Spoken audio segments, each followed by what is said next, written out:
They knew that they couldn't build a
crooked and ugly. One day, a woodcutter came to the forest. He looked at the crooked tree and said, "This tree is absolutely useless for me." And he chose and cut all the other trees in the forest that were straight and fine. Thereafter, the crooked tree never felt sad because of its crookedness. In fact, because of its crookedness, it was saved from the woodcutter's axe. Moral of the story: be happy with what you are. I repeat, be happy with what you are. Thank you and have a nice day. Good morning, respected Father, Headmaster, teachers, judges, and all my dear friends. My name is Sasha Maheshwaran and I am studying in Standard 6A. Today I am going to tell you a story. The title of my story is Don't Compare Yourself with Anyone in Life. Don't compare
wrote his name. Early in the morning, he waked and went to school. And he thought that, I will lose. What can I do?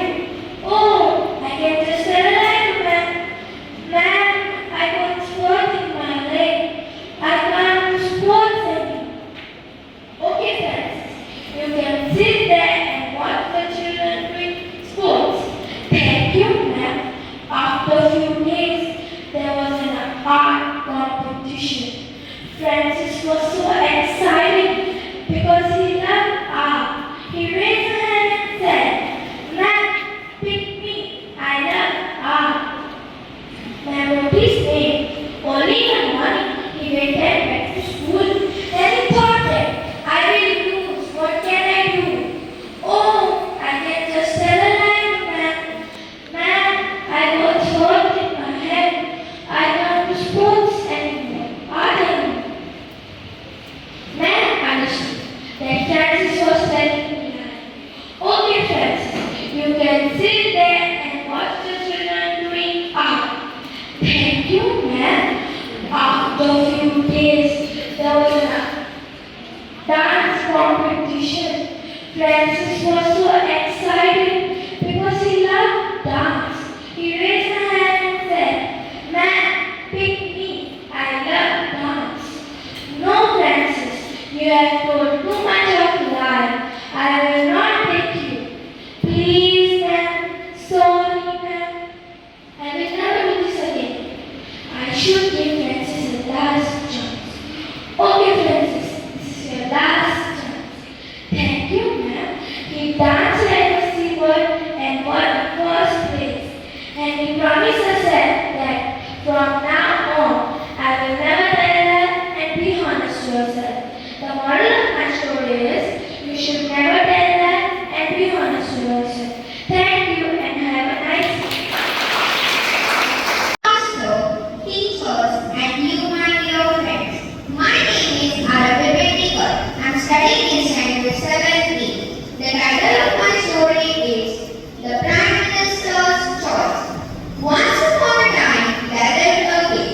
He was a very kind man and looked after the welfare of his people. He saw that all the people in his kingdom were happy. He had a very able prime minister. He called prime minister with all administrative matters. But as years went by, the prime minister became old and the king began to search for another one. After a long search, the king at last entrusted the prime minister with the task of finding a new capable man to take his place.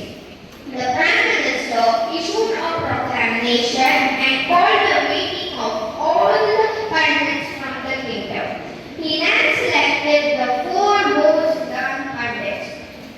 The prime minister wanted to choose the best of the four pundits, so he decided to test them. He then asked each pundit to sit in a separate room. He then told the pundit that this room has two doors.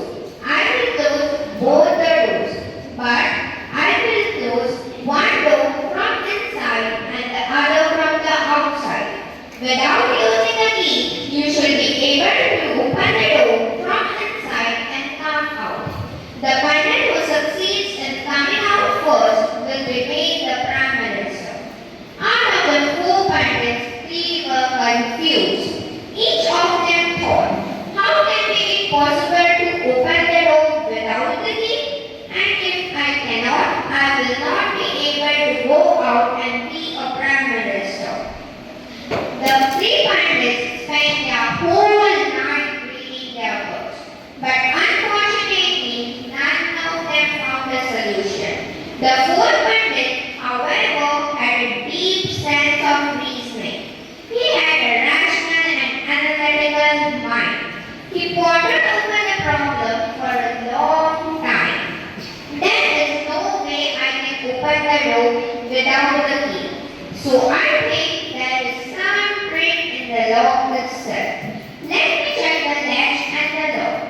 Thinking thus, the fourth pundit went to the door. He examined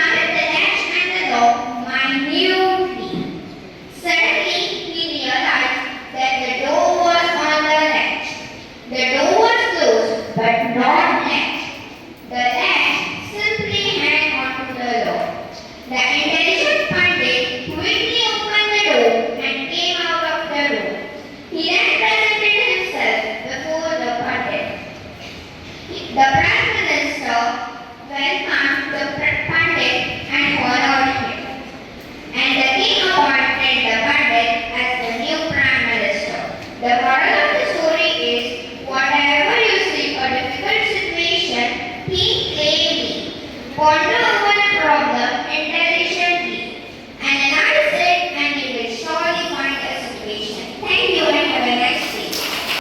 Good day, Father Headmaster, teachers, judges, and you, my dear friends. My name is Ludwig Naran Srikawar. I am studying in Standard 7B. Today, I am going to tell you the story about the starfish. One day, a man was walking along the beach, enjoying a beautiful sunrise. As he walked, he noticed a boy in a long distance who was bending down, picking up something and throwing it into the ocean. As the man got closer, he saw that the boy was picking up the starfish that had washed ashore and one by one throwing it into the water. The man approached the boy and asked, "What are you doing?" The boy replied, "I am throwing this starfish back into the water. If they don't get back, they will die." The man looked around, noticing that there were miles and miles of the beach covered with starfish. He shook his head and said, "There are thousands of starfish on this beach. You cannot possibly make a difference." The boy listened politely, then bent down, picked another starfish, threw it into the water. Turning to the man, he said, "I made a difference to that one." The moral of my story is, every small action counts. Even if you cannot change the whole world, you can make a difference in the world. Thank you. I'm studying in 7th. The name of my story is The Greedy Man. Once there was a miser named Siolim. One day he went to the market to buy a coconut. Then the miser asked the coconut vendor, "What is the price of a coconut?" "5 rupees each, sir," said the vendor. "It is too much price of a small coconut. Would you give me it 4 rupees?" asked Siolim. "No, sir. However, if you can walk ahead for a kilometer, then you will suddenly get it in 4 rupees," said the vendor. Siolim thought, "Never mind. If I have to walk a kilometer to save 1 rupee." Siolim walked ahead for a kilometer. He saw the coconut vendor and asked the price of a coconut. "4 rupees each, sir," said the vendor. "4 rupees? No, no. I can pay you only 3 rupees," said Siolim. "No, sir. I cannot give a coconut in 3 rupees. But if you can walk a kilometer ahead, then you will suddenly get it in 3 rupees," said the vendor. So, greedy Siolim walked down for another kilometer. Then Siolim seeing the another kilometer and see the another coconut vendor and asked the price of a coconut. 3 rupees each, sir," said the vendor. 3 rupees? No, no. I can pay you only 2 rupees, said Siolim. "No, sir. If you want it in 2 rupees, you should walk a kilometer ahead. Then you will suddenly get it in 2 rupees," said the vendor. So, Michael Siolim thought, "Money is very precious. If I can save a rupee by walking just a kilometer, then I must walk down."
near them.